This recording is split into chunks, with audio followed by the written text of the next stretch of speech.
Today is Monday, and Monday is the fun day, except when your project isn't getting finished.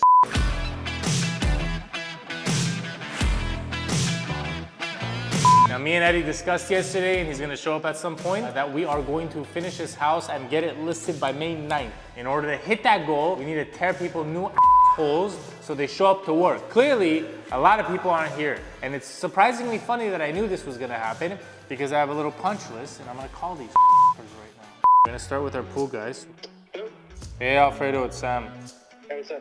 Hey brother, there's no tall guys or anything here. I want to see what time they're gonna show up. How quickly after we plaster do we have to do startup? Because if we're plastering on Saturday, then we probably need all of our equipment and stuff set up before then. I don't need any equipment. I could just do my startup on Sunday, regardless of my pool equipment, electrical, and all that. Sounds good. Yeah, let me know for the pool towel. Text me or something. You got it. Thank you. I'll talk to you. Bye. Bro, the guy answers my phone call. Crazy, bro. This guy has been ignoring me and Eddy for the last 3 months. All right, punch list 2. Call Luis, garage door. Hello. Hey, Luis, it's Sam. How are you, brother? Are you gonna come do the bottom of the door today? No, today no. When will you do it? I can send the guy tomorrow. Tomorrow? Okay, perfect. Yeah, okay. All right, thank you. Now I gotta notate this on our shared note. Luis will do garage door Tuesday. Eddy needs to call for pool equipment. Let me call my boy Artush. That's our kitchen cabinet guy. He actually always picks up my phone call, and I'm very happy with him. Surprise, surprise, huh?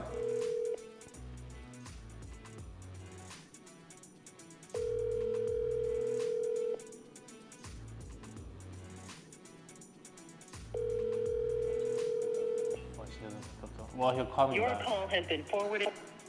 It's all this minuscule last minute stuff. Like, look over here. I don't know what that is, but it's like discolored, so we have to make it all the same color. Hey Eddy, how's it going, brother? Hey, Sam. How are you? Good. I just sent you a picture of the side of the island. There's like some glue residue on both sides. I don't know if there's a way to clean that or if we have to polish it. Yeah, no, I need clean. Can you text me a picture of what it is? I'll do it. Yeah, sure. Okay, thank you, Eddy. I send you a picture. Thank you, Eddy. Thank you so much. No problem. Bye-bye. Bye. Perfecto. Another thing that we learned is the small things that people say we'll do later results in you having to do it later. So this is a pro tip. If you guys are running a project, make sure that you tell them they're responsible for everything that pertains to their job until it's finished and completed to your satisfaction. Because then they don't do small things here and there. For example, well, this is kind of our fault because we don't have a general contractor, but we have nobody to install our bathroom accessories, so I have to do it. We have nobody to install our house number sign, so I have to do it. We did not talk to our drain guy about installing our barrels, so I have to do it. And since Eddy is disabled, he can't do anything or else he'll hurt his back. Our electrician decided he doesn't want to do our low voltage, so we have to do it. It's very unfortunate, but we're gonna get it done. We're gonna do a lot of things today. I'm probably gonna be here till 8 p.m. I was here till 8 p.m. yesterday, but this is how it goes. And unfortunately, I don't have the bandwidth to put together a perfect video for you guys this week, going over, what were we supposed to go over? Oh, the concrete. You know why we're not going over the concrete? Let me show you. So the reason we're not doing a concrete video today is very unfortunate. As you can see, a majority of our concrete is poured. But as you guys have seen, when something goes wrong, everything goes wrong. And unfortunately, that's what happened in this case. There was an unfortunate event that took place with our contractor in his personal life. So that created problems on the job site. We don't really need to go into that. But we were going to do an acid wash here or top cast. I guess they're kind of the same thing, but top cast is a brand name that everybody's using now. The contractor decided to go with a top cast level 1 to give us a kind of smoother aggregate finish because we're by the pool, to be softer on the feet. But what ended up happening is after the coat was applied, I think it wasn't applied evenly and he wasn't here for it, unfortunately, to make sure that everything was done properly. And then it rained that night. And when it rained, I think it washed off a lot of the top cast as well.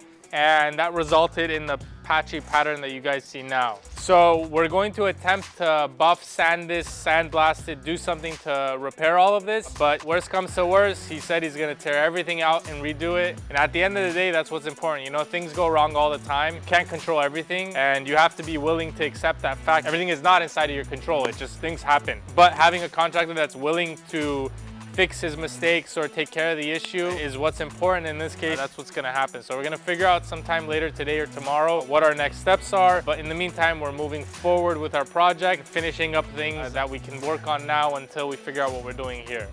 All right, so the pool guys showed up. So as a testament to calling and harassing people, it works. They showed up about, I don't know, like an hour after I called. They're cleaning out the pool right now. We had some water collect from the rain down there, so they pumped all that out. I had a little bit of a scare because I thought I had bought the wrong amount of tile. We didn't have grout, so Eddie's picking up the grout right now. With his disabled back, he's picking up 25-pound boxes, getting the store loaded up for him. But the guys are gonna take lunch here in a little bit, and then they're gonna start, they have to float a couple of things and fix it, and then they're gonna start grouting. Sorry, they're gonna start tiling and then grouting, so you guys will get to see some of that process in this video, hopefully.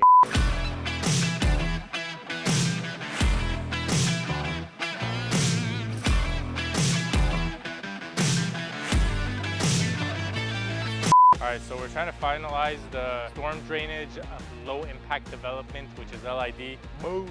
If you guys watched last week's video over here, you'll see that we put cast iron here, so we have to connect our main drain lines to the cast iron. So we're gonna do that over here. We were one elbow short and we're missing the couplings from the cast iron to the plastic. So Eddie's also bringing that. Basically, the reason Eddie's late today is because he's bringing a bunch of stuff. But we're gonna connect that, connect this, take photos and hopefully pass LID. But also what I need to do today is add the house numbers because they need to make sure that it's pictures of the house that we're at.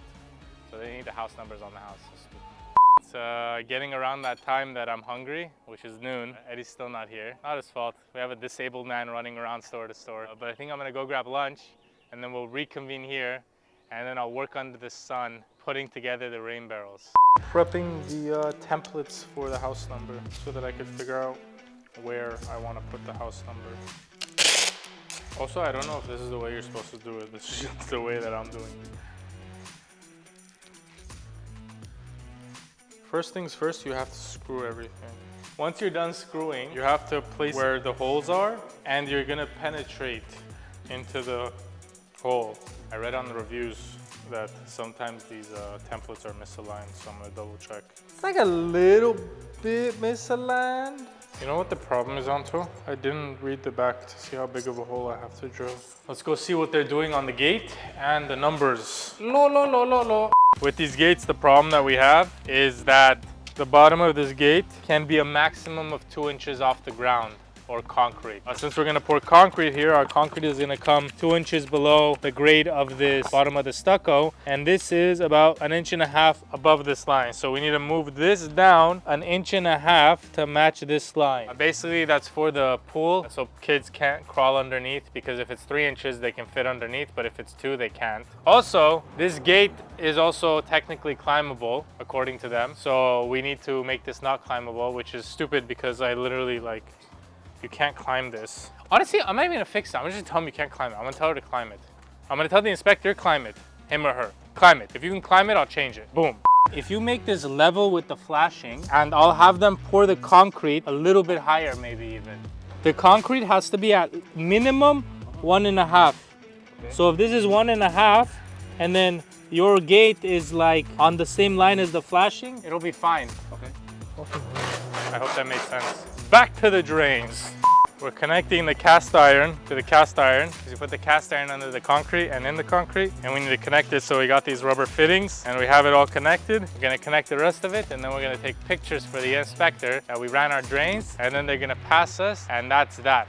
So I'm just making sure that this is centered and straight and level and all that fun stuff. The way you do that is by buying a $600 or $500 laser level, or $300. I don't know how much I paid for this. I'm sure Eddie knows. But we've used this a total of 3 times. Worth it. Because if you look here, we have about 1.25 inches.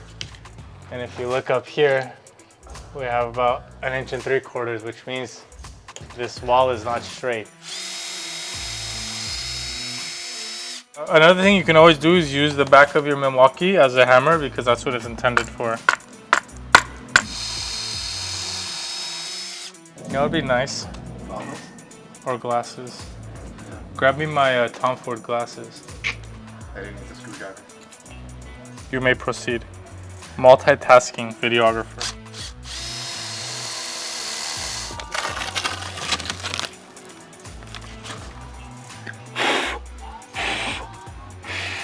Install about 15 feet of gas line, $350. Install a new sink and faucet, barbecue connect fixtures, existing drain line, blah, blah, blah, $350.